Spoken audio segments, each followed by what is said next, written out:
This fuzzy moth has wings, but it will never fly. Why?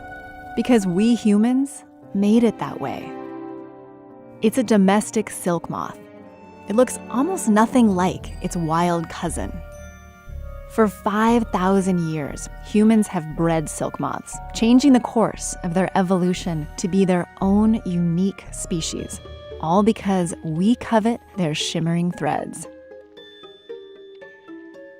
The silkworm, this moth's caterpillar, spits out an extraordinary fiber. It's ideal for making everything from satiny sheets to glamorous gowns to terrible ties. But we don't just love it for its looks. Silk is one of nature's strongest fibers. The thread is thinner than a human hair, but for its weight, it's 5 times stronger than steel. The silkworm begins its life snuggled in a tiny, translucent egg. The hungry caterpillar nibbles its way out. It's raised on a farm where it can chomp and chomp and chomp. Here, they're feasting on ground-up mulberry leaves. Each larva starts out smaller than a date on a penny, and in just a few weeks, it's as long as your finger. Now, this plump caterpillar can get to work on its next phase of life, making its cocoon. It secretes a liquid from a spinneret on its head. As soon as the solution touches the air, it becomes a pliable fiber. What we know as silk is a long, unbroken strand constructed primarily from 2 proteins. The inside is fibroin. It's the structural center. The outside is sericin, the glue binding it all together. The larva spins raw silk for 2 to 3 days straight.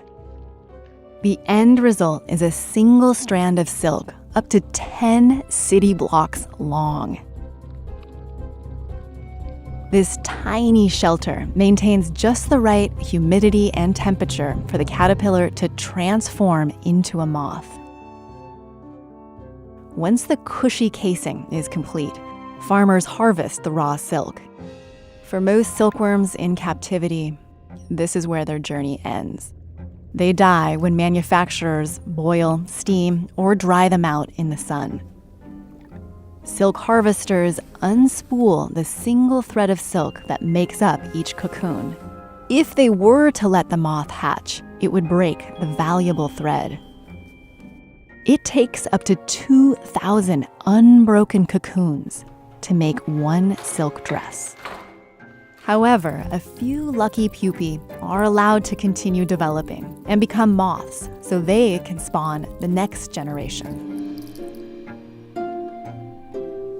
After centuries under our watch, these industrious weavers can't fly, and their camouflage is gone, so they wouldn't last long in the wild. They can hardly move. Once outside the cocoon, a flightless male must seek out a female quickly because they only have a few days to live. So they now rely on us to make sure they find a mate and reproduce.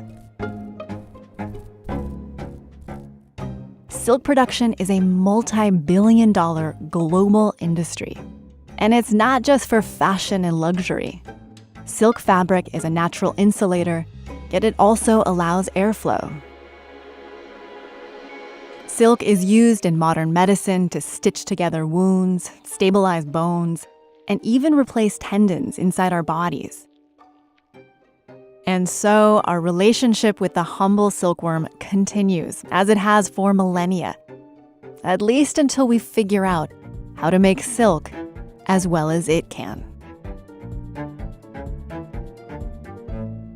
Hey Deep Peeps, it's Leslie again. There's another fascinating relationship between insects and humans that dates back millennia. One that makes me squeamish. Head lice. These itchy, blood-sucking acrobats use claws to hook onto your hair, making it easy to spread from head to head. Enjoy!